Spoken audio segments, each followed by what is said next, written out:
You who live near Amphion's citadel, I cannot say of any condition of human life this is fixed. This is clearly good or bad.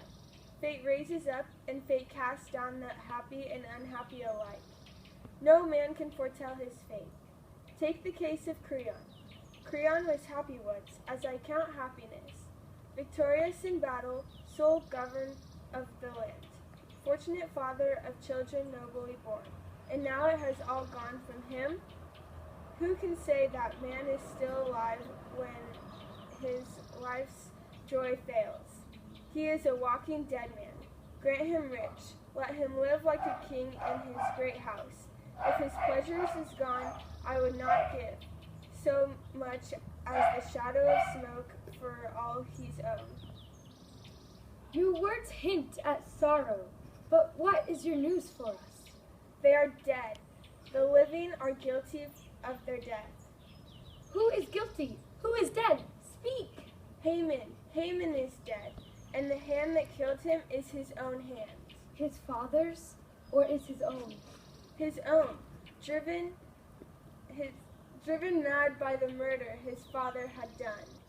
Tiresias, Tiresias, how clearly you saw it all. This is my news. You must draw what conclusions you can from it. But look, Eurydice, our queen, has she overhead us? I have heard something, friends. As I was unlocking the gate of Pallas' shrine, for I needed her help today, I heard a voice of some new sorrow, and I fainted, there at the temple with all my maidens about me.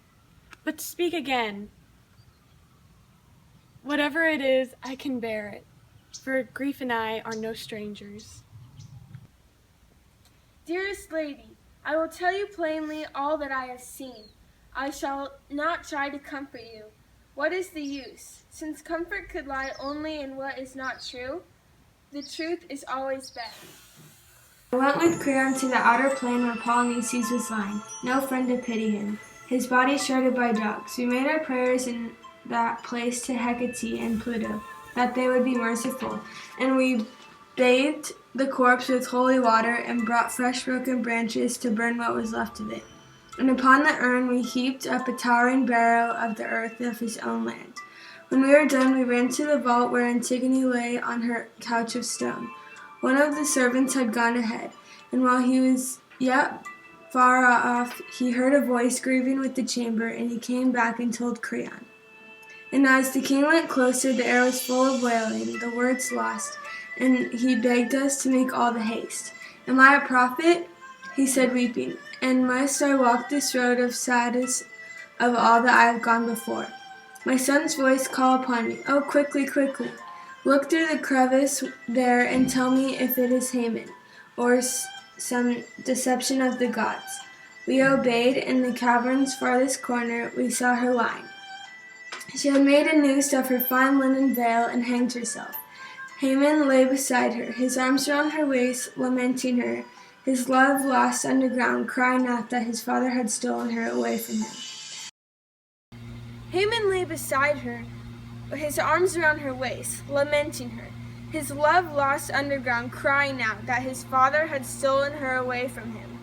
When Creon saw him, the tears rushed to his eyes, and called to him, What have you done, child? Speak to me. What are you thinking that makes your eyes so strange?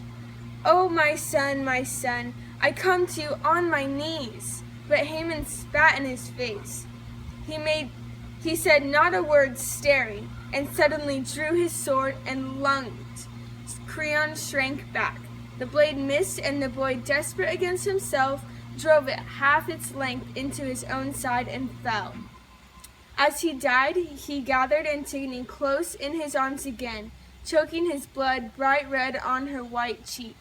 And now he lies dead with the dead, and she is at last his bride in the house of the dead. She has left us without a word. What can this mean?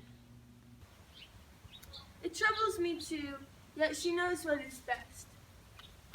Her grief is too great for public lamentation, and doubtless she has gone to chamber to weep. For her dead son leading her maidens in his dirge. It may be so, but I fear this deep silence. I will see what she is doing. I will go in.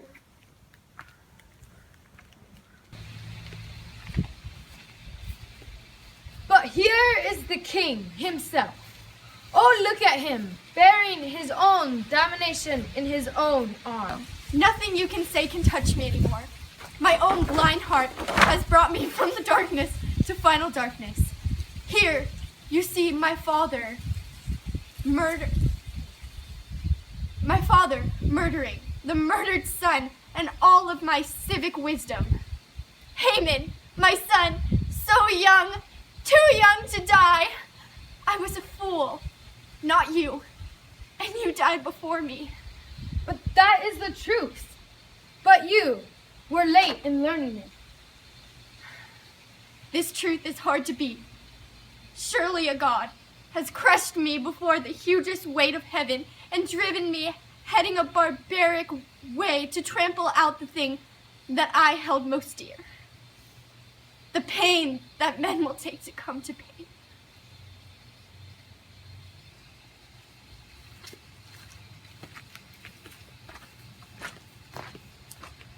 The burden you carry in your hands is heavy, but it is not at all. You will find more in your house. What burden worse than I shall find here? The queen is dead. Oh, port of death, death world, is there no pity for me? And you, angel of evil, I was dead, and your words are dead again, death again. Is it true, boy? Can it be true? Is my wife dead? Has the death bred death? You can see for yourself.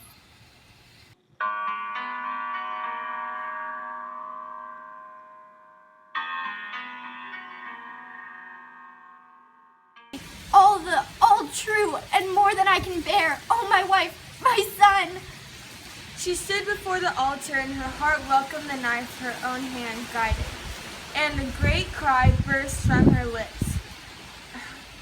For Megaris dead, and for Haman dead, her sons, and her last breath was a curse for their father. The murderer of her sons, and she fell, and the darkness flowed in through her closing eyes. Oh God, I am sick with fear. Are there no swords here? No one has a blow for me? Her curse is upon you for the deaths of both. It's right. It should be. I alone am guilty. I know it, and I say it. Lead me in quickly, friends. I have neither life nor substance. Lead me in. One, you are right. If there can be right in so much wrong, the briefest way is best in a word of sorrow. Oh, let it come.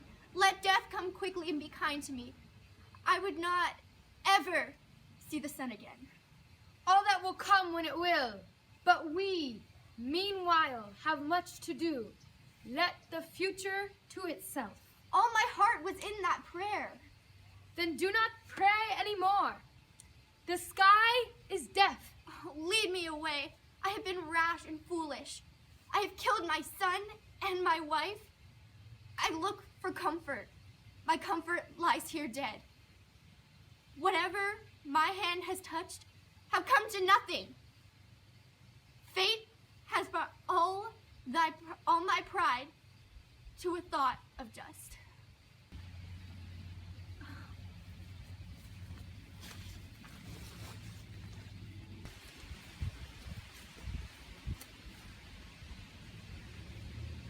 There is no happiness where there is no wisdom.